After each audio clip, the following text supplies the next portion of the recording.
economista especializado en políticas de desarrollo y planificación social, magíster en ciencias económicas de la Universidad de Gales y en economía política de la Universidad de Middlesex. ¿Lo dije bien? Middlesex. Sí, lo dije bien. Inglaterra. Asesor económico de la Confederación de Sindicatos Bancarios y del Sistema Financiero. Vamos a conversar, por supuesto, sobre todo que esta como cosas macroeconómicas que de repente uno escucha y dice, ¿y qué? ¿De qué? ¿Y Macé? Hablando. ¿Qué es esto? No vamos a crecer 2.5%. ¿Qué quiere decir esto? ¿Cómo nos afecta? Exacto. Pero no sé si te parece a ti, como que veníamos partamos por del hilo de lo que veníamos, estábamos conversando. ¿cierto? Sí, por supuesto. Nuestro querido Claudio, no sé si estabas escuchando todo esto de las 50 transferencias al mes. Y la o gente 200 está muy molesta. en 6 meses. Que, de verdad, yo te digo, ahora haciendo campaña, la gente me lo preguntaba en la calle. Los coleros de la feria te lo preguntaban. La señora que vende empanadas fritas. Entonces, ¿qué le parece esta ley y cómo podemos sacar lecciones? Bueno, buenos días a todos, a todas. Muchas gracias por la invitación. Estaba escuchando atentamente lo que opinaban. Por cierto, es un tema preocupante, pero también bien serio, ¿no? O sea, porque mirado a nivel más en profundidad, uno supone que las grandes dificultades que está enfrentando nuestro gobierno en los últimos tiempos tiene que ver con la capacidad fiscal que tiene el país y lo que suele ocurrir en gran parte del mundo y, por cierto, con mayor razón en Chile, con mayor fanatismo, diría yo, es recargar los impuestos, sobre todo, o sea, de cómo se capturan ingresos de la sociedad, de los trabajadores en particular, de la propia gente, ¿no? Y no de los grandes grupos económicos, ni de los grandes capitales, ni tampoco de los que especulan con el dinero en los mercados internacionales, ¿no? Entonces, esta política, que es muy clara, la vuelvo a repetir, de extraer recursos a través de los impuestos de la gente más humilde del país, corresponde a esa lógica, ¿no? Y, por cierto, también está vinculado a un tema del disciplinamiento mercantil, ¿no? O sea, cómo se trata de imponer una disciplina de mercado a la gente que vaya cumpliendo cotidianamente con impuestos, etcétera, etcétera, ¿no? Entonces, introducir una lógica de mercado masiva, o sea, no solamente por parte de quien ofrece, de quien vende en la feria, en el supermercado o en el pequeño almacén, sino que también de la persona, ¿no? O sea, que la persona tiene que pagar impuestos, ¿no? O sea, la persona que compra, ¿no? O sea, esa es un poco la lógica y lo preocupante porque está fuera de foco. Porque al final los van a cargar a los que compramos. Está fuera de foco, sí. Claro, absolutamente. Comparto plenamente lo que comentaban ustedes. Oiga, Claudio, entonces, esto, yo decía, hablaba de las palabras de Bernie Sanders. ¿Se puede hacer un poco este mix como de alejarnos de las clases populares? Porque no dice también, a lo mejor con otras medidas se podría recaudar más también. No, por cierto, o sea, bueno, pero eso es un problema ya de largo plazo, si ustedes quieren, de cómo se han ido distanciando no solamente los partidos de izquierda, derecha, de los sectores más populares o de la gran parte de la población, sino que lo grave que se ha ido acentuando, ¿no? O sea, porque esto fue una crítica incluso cuando surgió este nuevo gobierno, de que debería acercarse, estrechar los vínculos con los sectores de la sociedad y particularmente con la clase trabajadora, ¿no? Pero no obstante eso no ha sido así, ¿no? O sea, se ha hecho más bien un intento burocrático de vincularse particularmente con la CUT en especial, pero la CUT es muy poco representativa, no da cuenta de los intereses y del descontento que hay en la sociedad. O sea, por lo tanto, esta instancia como que se ha ido agravando cada vez más, ¿no? Y tal cual lo decían ustedes, yo creo y lo comparto, eso se notó en las elecciones, las últimas elecciones que hubo en el país, y el voto castigo al gobierno da cuenta de esa realidad, ¿no? O sea, porque en estricto rigor, la pregunta es hasta dónde nuestro gobierno recoge lo que hemos venido reclamando en cuanto a salud, porque la situación de salud ya es trágica, ¿no? O sea, es impresionante lo que está ocurriendo, la falta de recursos, de insumos para los hospitales, etcétera, y las protestas que hay hoy día. Hay hasta hospitales que han tenido que cerrar, incluso algunas secciones. Bueno, todo ese tipo de cosas no encuentran cabida en las preocupaciones de gobierno, ¿no? Absolutamente. Es interesante lo que usted plantea y ahí cabe una pregunta, ¿no? Básicamente, porque esta semana se supo lo del IMASEC y Marcel salió diciendo así como, bueno, no vamos a crecer lo que teníamos planificado, lo siento mucho más o menos, pero así es.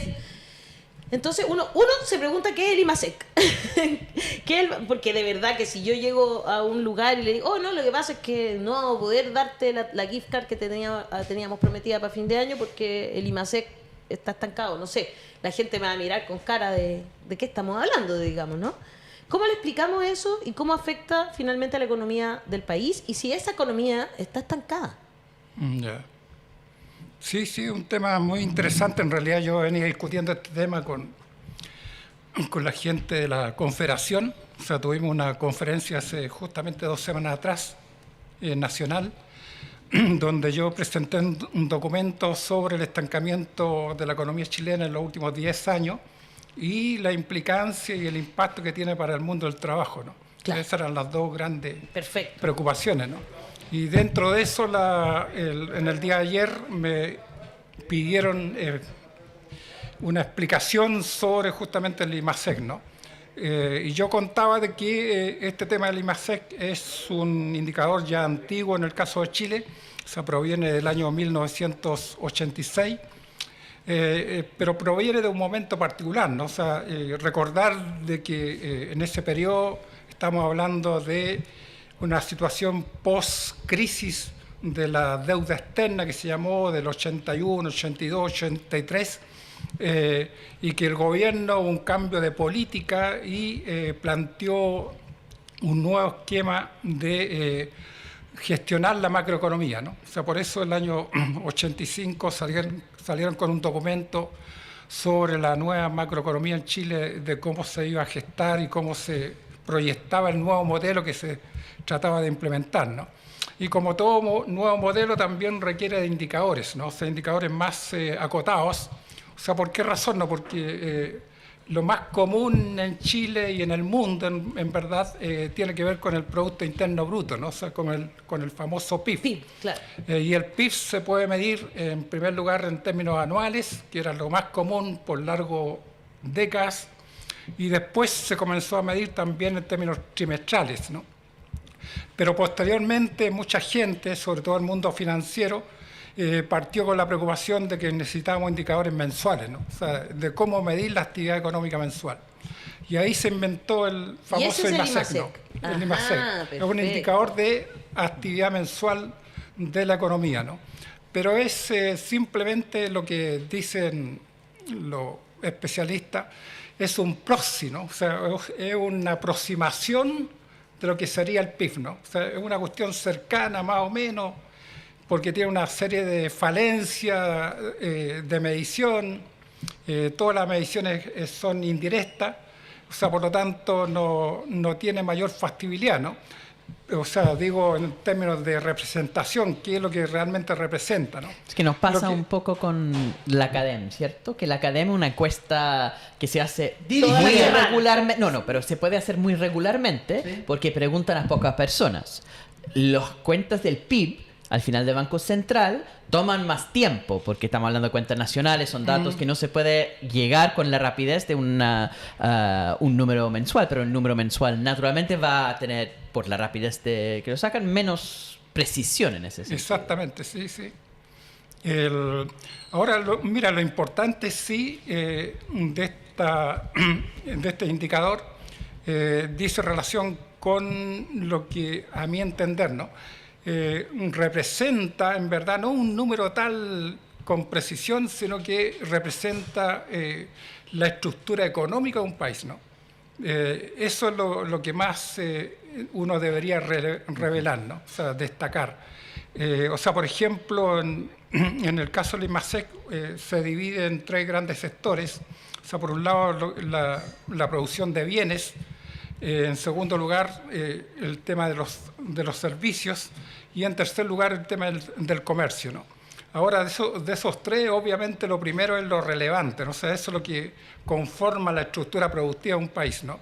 Porque dice relación, por un lado, con la minería en particular y por otro lado con la manufactura, ¿no? Son los 2 grandes componentes de la producción de bienes que hay en Chile, ¿no? Ahora, se dice que el IMASEC en el mes de agosto fue prácticamente cero, comparado en septiembre, fue prácticamente cero comparado al mismo mes del año anterior, ¿no? O sea, en el fondo no creció absolutamente nada, ¿no? Pero sin embargo, si uno mira o desagrega el IMASEC por los sectores económicos, en el tema productivo, el IMASEC cayó en menos 2,6% comparado al año anterior. O sea, es una caída muy brutal, ¿no? O sea, eso muy poca gente lo dice, ¿no? Y cayó 0,6% con respecto al mes anterior. O sea, septiembre comparado a agosto de este año, ¿no? O sea, por lo tanto, estas caídas como que entraron a preocupar obviamente al gobierno, sobre todo para la política fiscal, porque tiene que tener claridad de cuántos recursos va a lograr capturar el gobierno en términos de ingreso fiscal. Y obviamente todas sus proyecciones como que de repente se vinieron al suelo y bueno, hoy día nuevamente aparece que va a corregir el tema del gasto público en Chile, o sea, se va a reducir en $500 millones. O sea, por lo tanto, en el fondo es una situación complicada en ese nivel, ¿no? O sea, por el impacto que tiene, ¿no? O sea, cómo los números disciplinan también la política fiscal, si tú quieres. O sea, lo que gasta el gobierno en servicios públicos, y si usted estuviera en Hacienda, Claudio, ¿usted también estaría pensando en reducir el gasto fiscal a ese...? O tal vez no hubiera sido tan optimista como Marcel antes. También. Sí, mira, bueno, eso obviamente tiene varias... O sea, lo que hay que tener en cuenta, que en economía uno tiene varias opciones, ¿no? O sea, varias visiones, si tú quieres, o varias miradas donde uno interpreta o da cuenta de la realidad, ¿no? O sea, en consecuencia, lo que se está siguiendo en Chile es una mirada muy, muy acotada, muy reducida, muy se podría decir, de escuela primaria, ¿no? O sea, es una mirada muy estrecha, ¿no? O sea, muy estrecha. O sea, en el fondo es como que, mira, te doy 100 y por lo tanto gasta tú 100, ¿no? Y eso se reduce el presupuesto en términos simples, ¿no? O sea, por lo tanto, si te pasa de los 100, ve rápidamente cómo equilibras tú y logras reducir lo que has gastado de más, ¿no? Claro. Entonces, esa lógica que no impera en ninguna parte del mundo, a propósito de lo que se habla de Trump, es cosa de mirar la situación fiscal de Estados Unidos, es la más impresionante que hay en el mundo, el desorden más grande que hay, por el nivel de déficit que enfrenta este país, y no tiene las preocupaciones o sea, no entiendo Chile, o sea, del por qué algunos economistas tan obsecuentes con aplicar esta lógica primaria que digo yo, de igual gasto con el ingreso, si el resto del mundo, sobre todo todos los países occidentales, el contraargumento tendría que ver con las condiciones para endeudarse. Evidentemente, un mayor gasto de parte del gobierno podría generar un estímulo, o sea, obviamente gastando más, la economía crece más, la gente se siente mejor, etcétera. Pero eso de contraer mayores deudas implica que en algún momento hay que pagarles de vuelta. Y la diferencia más importante entre Estados Unidos y Chile es que Chile se endeuda a nivel internacional también y puede tener problemas por eso, o eso dicen. ¿Ve una posibilidad? ¿No ve un riesgo en endeudarse? ¿Hay una necesidad de tener las cuentas como saneadas por el ciclo económico. O sea, se puede endeudar, pero después se tiene que pagar la deuda, si no se genera un problema exponencial. Y ellos dicen que no es el momento para endeudarse. Eso sería el contraargumento. Yo como neutro pregunto nomás, ¿no ve nada del riesgo en lo que están calculando? No, por eso decía yo de que en economía todo depende en última instancia de la visión que uno tenga, ¿no? En particular, en este caso, uno podría decir de que hay dos grandes visiones, no sé, una visión más neoclásica, más convencional, la que se aplica en Chile o en parte del mundo, pero igualmente hay una visión keynesiana que todavía tiene mucho peso, que dice lo opuesto, ¿no? O sea, por lo tanto, ellos postulan que es necesario y conveniente aumentar el gasto fiscal, ¿no? Ahora, ¿cuáles son los motivos, las razones de lo que estamos hablando, ¿no? O sea, yo entiendo, sí, o sea, por eso me importa mucho lo que comenzaba diciendo y la pregunta que se hizo al respecto, lo que estábamos hablando recién, que es muy importante la capacidad productiva, económica que tiene un país, ¿no? Porque a partir de esa capacidad productiva también depende de la capacidad de endeudamiento y de pago de las deudas, ¿no? O sea, eso es clave, ¿no? Ahora, el punto es que en Chile, como estamos en una lógica de mercado, o sea, que sea el propio mercado el que vaya determinando en qué se invierte, cómo se invierte, a dónde se exporta, qué se importa, etcétera, etcétera, vamos perdiendo el control de la economía, ¿no? O sea, y ese control de la economía yo no tengo incidencia en realidad en cómo influir en mejorar la capacidad productiva del país, ¿no? O sea, cómo yo puedo producir más, mejor, en generar, como decías muy bien tú, una mayor capacidad de pago en caso de endeudarse, pero si no ocurre eso, claro, ahí quedamos entrampados, ¿no? Caemos en una trampa, ¿no? O sea, en el fondo estamos cayendo en una trampa de que en el mundo, ¿no? O sea, yo creo que hay una cuestión más de fondo, ¿no? O sea, todo esto está en una lógica, se podría decir, de libre mercado, que ha tocado techo en el mundo, y ha tocado el techo, creo yo, particularmente con dos situaciones a nivel global, ¿no? Con la situación que vive Inglaterra, o sea, o Gran Bretaña, si ustedes quieren, con el famoso Brexit, que significó en el fondo meterse en el bolsillo el libre comercio. Y en términos de Trump, el gobierno anterior, Ajá. que lo que hizo también se metió en el bolsillo el libre comercio. Se supone que va a aplicar políticas más intervencionistas del Estado. Exacto. Va a aplicar políticas de protección del mercado del interno, mercado ¿no? interno, va a generar, según él, un país grande, poderoso en el Va a volver mundo. la industria, dice. Exactamente. Entonces, Pero si hasta Chevrolet está fabricando en China, hay cosas que son imposibles. sí, pero ese es el discurso, ¿no? Claro. Pero lo importante es que ese discurso se vino abajo por quienes lo crearon. ¿Quién creó toda esta teoría del libre comercio y que se aplica en Chile, etcétera? Los padres del libre comercio, Estados Unidos y Gran Bretaña, ya lo desecharon. Dijeron, esta cuestión ya no sirve más y Vamos al proteccionismo.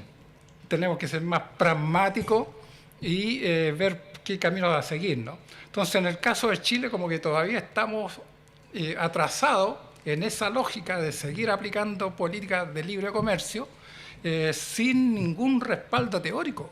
Entonces, el tema es que la economía sigue en una lógica de estancamiento global, como se decía, o lo digo yo y muchos autores hoy día, de estancamiento global desde el año 2014 hasta ahora, pero lo más terrible o lo más complicado es que no hay visos, no hay una visión en que uno diga, mira, esto se puede solucionar a mediano plazo. ¿Y por qué? Porque el Banco Central, en el último informe que realizó en septiembre, en lo que se llama el IPOM, el Informe de Política Monetaria, ahí dice que la proyección que hacen del crecimiento económico para los 10 años siguientes, del 2025 al 2034, es 1,8%. O sea, es menor de lo No te que puedo hemos creer.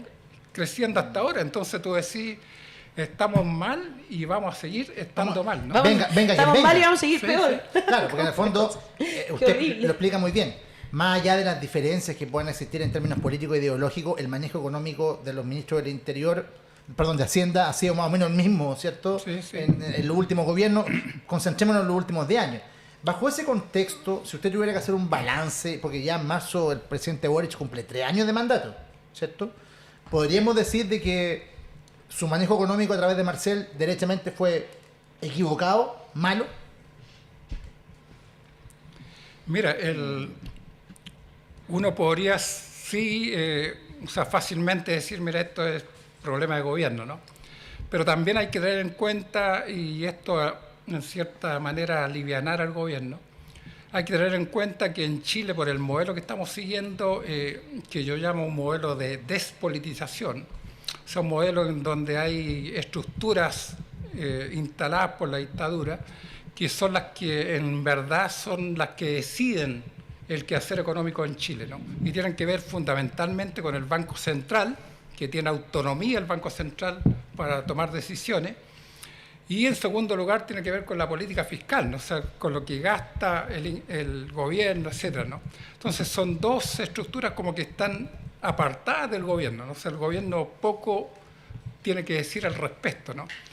O sea, en consecuencia, lo que en verdad ha ocurrido en los últimos años, o sea, estamos hablando después de la crisis de la pandemia, o sea, sobre todo después del 22, 23, es que el Banco Central aplicó una política equivocada, absolutamente equivocada, y aplicó una política... Una política que Marcel apoya. ¿Mm? Una política que Marcel apoya, más allá de si no es Sí, control sí, directo no, de sí. él, una continuidad en Sí, ese sentido. por cierto, Marcel la apoya porque viene el Banco Central también, ¿no? O sea, de esa lógica, ¿no? Pero sin embargo, lo que uno podría notar que por primera vez en Chile, no sé si lo habrán notado ustedes en otras discusiones, pero primera vez en Chile que hay personas, instituciones incluso, que se plantean en contra del Banco Central, ¿no? O sea, primera vez que se entra a cuestionar al Banco Central y decirle claramente ustedes se equivocaron, porque el alto nivel de inflación en Chile no tenía que ver con el tema De los retiros. de los retiros y todo, sino que tenía que ver con un fenómeno mundial, ¿no? O sea, con la inflación mundial, ¿no? Y ya se ha probado que eso es así, ¿no? O sea, estadísticamente hay pruebas, ¿no? O sea, por lo tanto, la política que implementa el Banco Central bajo una lógica interna, fuera de toda mirada global, echándole la culpa a los propios chilenos, a los trabajadores de haber retirado dinero, se mostró equivocada. Entonces, esa lógica, claro, uno la tiene que tener también en cuenta, ¿no? O sea, ¿Por qué equivocado? ¿Mm? ¿Por qué equivocado? Perdón, no entendí esa parte. Equivocada porque el tema de plantear, bueno, el Banco Central tiene una política fundamentalmente antiinflacionaria, ¿no? Claro. Ahora, vivimos desde el año 2021 un proceso de aumento de los precios en Chile, y ese aumento de los precios en Chile tenías tú dos posibilidades, ¿no? O lo que se discutió en el momento, ¿no? O sea, esos precios eran producto de situaciones internacionales, Yeah. o sea, porque estaban aumentando los precios de algunos bienes como son los alimentos o como combustible, etcétera, o tenía que ver, o incluso con el aumento de las ganancias, ¿no? O sea, recordar al respecto que incluso el Fondo Monetario Internacional sacó un documento el año pasado, solamente el 2023, donde reconoce que una de las causas de la inflación mundial tiene que ver con las altas rentabilidades arbitrarias que obtienen las grandes empresas en el mundo, ¿no? O sea, se aprovecharon cuando empezó a aparecer una pequeña señal de aumento de precios, se aprovecharon y empezaron a aumentar también indiscriminadamente los precios. Y eso, claro, hace aumentar los precios. O sea, los precios no tienen nada que ver con el aumento de los salarios, como se decía antiguamente, ni con la situación de las personas, ¿no?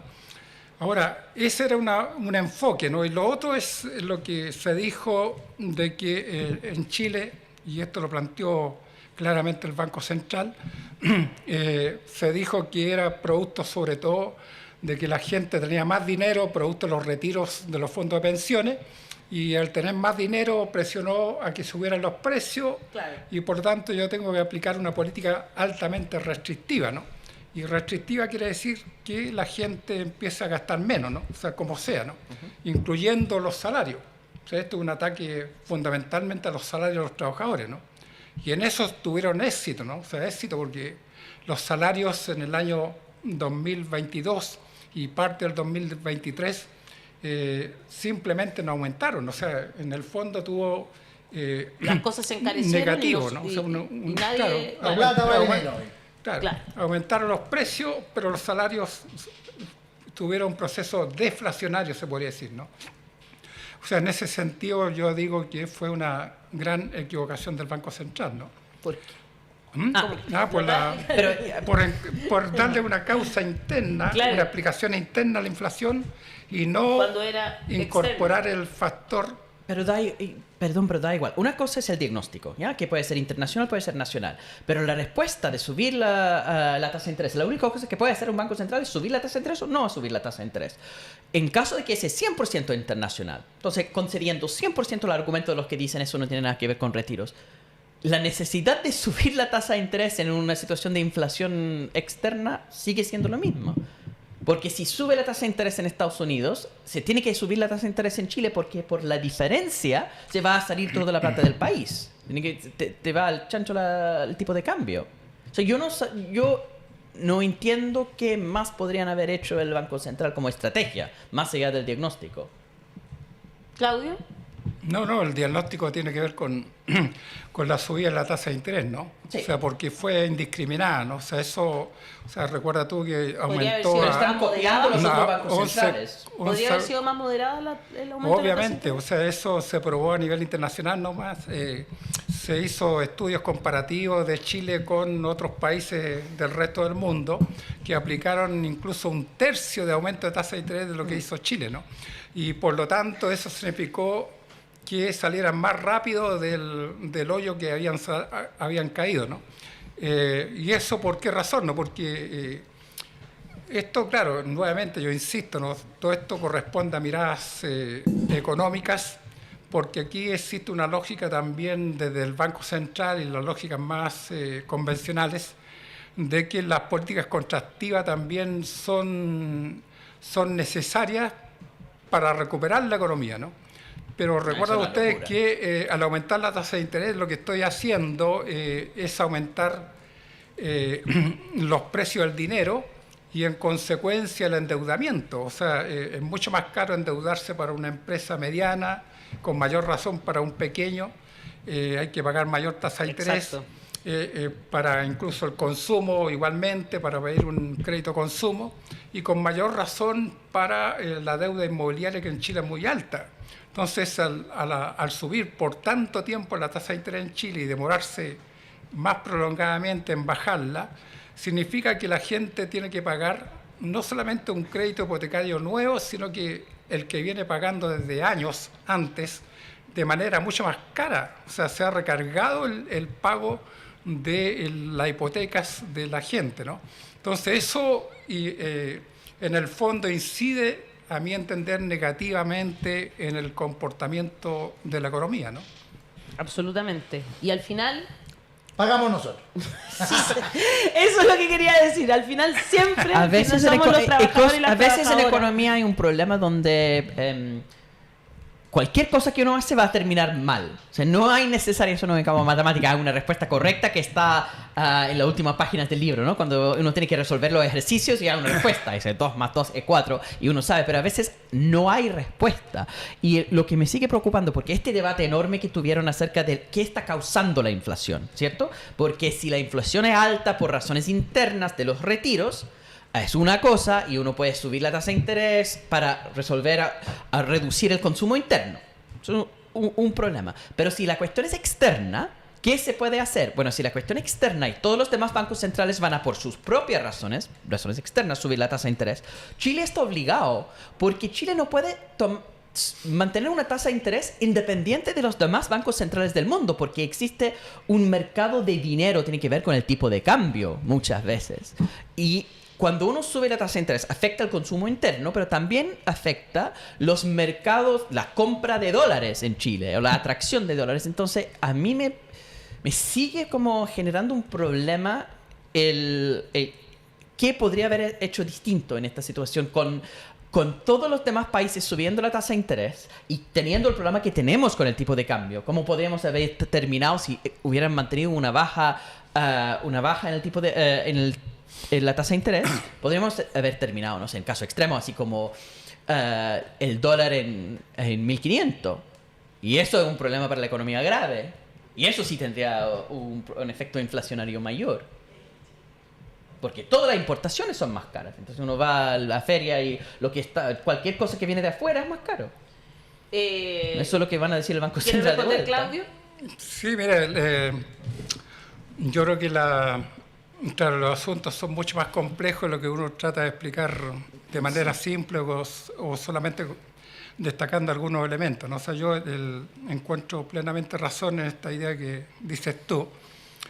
O sea, en el fondo uno diría o debería decir de que estamos en un mundo donde las finanzas tienen un rol tan relevante o más relevante incluso que el mundo productivo, ¿no?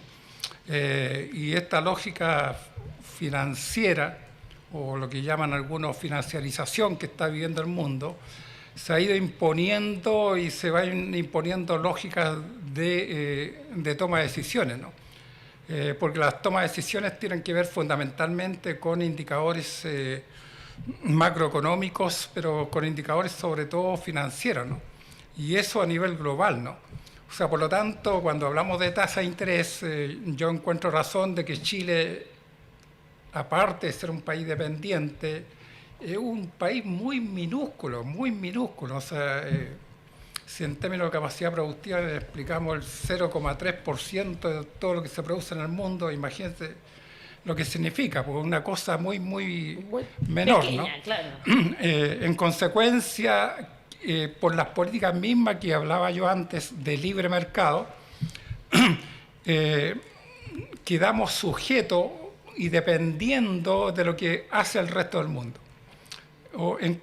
Y por lo tanto quedamos dependiendo en particular de el principal banco central del mundo, que es la Reserva Federal de Estados Unidos, por si ella toma la decisión de bajar la tasa de interés, bueno, Chile también tiene que hacerlo, ¿no? O si ocurre lo contrario, también tendrá que hacer lo mismo, ¿no? Eso es así, ¿no? O sea, pero eso son decisiones de cada país, ¿no? O sea, de cada país, porque tiene que ver con la soberanía de los países, con este término tan bien maltratado, ¿no? De la soberanía, que hablamos de soberanía a veces, pero en términos de práctica, o sea, hasta dónde practicamos la soberanía, es muy menor, pues es muy menor, porque lo que dices tú en esta lógica de la soberanía es en verdad que como país no tenemos absolutamente ninguna soberanía en términos monetarios. Entonces uno se pregunta, ¿para qué un banco central independiente? ¿Para qué un banco central independiente, como se llama, si es que no tiene ninguna soberanía? Está dependiendo de lo que hace la Reserva Federal o el Banco Central Europeo o el Banco Central de Inglaterra, ¿no? O el Banco Central de Japón.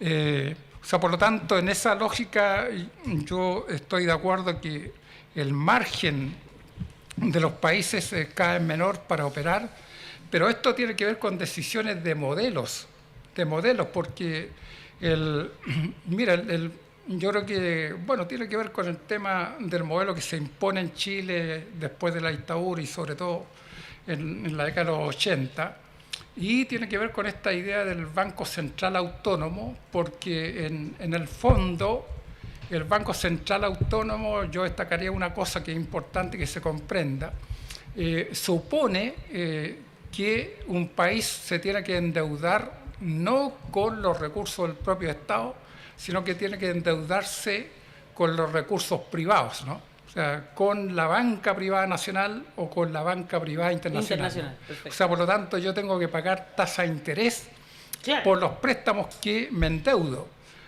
O sea, por lo tanto, si me endeudo a nivel nacional, elimino en parte el problema, ¿no? Pero si cada vez más me endeudo, como ocurre en Chile hoy día, en los mercados internacionales, quiere decir que tengo que pagar en dólares y además tengo que pagar una prima, no sé, porque a los países los castigan por endeudarse en dólares, no solamente por la tasa de interés, sino que hay un margen mayor porque se supone que es un país que tiene mucho riesgo en pagar, ¿no? O sea, en ese sentido se le castiga el pago de la deuda, ¿no? O sea, toda esta cosa es la que tiene entrampado hoy día Chile, ¿no? O sea, estamos sin camino de salida, como que no hubiera alternativa. Atrapado en un molde. Exactamente. Interesantísimo lo que está Muy interesante la conversa, le agradecemos, Claudio. explicando Claudio. Ana Palleras dice, don Claudio está dando una clase de economía, felicitaciones. Alba Con dice, el crecimiento de Chile es un resultado de las políticas de élites. Buscan siempre asegurar las inversiones internas con ganancias para organizar y distribución de los mismos. Damaris White dice, ahí sí concuerdo con el invitado. A nivel mundial está agotado el modelo del libre mercado. Nuestro público que a esta hora se manifiesta, bueno, le mandaron muchos saludos también, mucha gente que había sido su estudiante, Claudio. Le queremos dar muchas gracias por esta interesantísima entrevista, Claudio. Una clase de economía para gracias a usted, muchas por y favor. muchos que les encanta. Que no te engañen. Suscríbete a nuestro canal de YouTube y no te pierdas un análisis crítico de la contingencia. Haz clic en este enlace y súmate a la comunidad de La Voz de los que Sobran.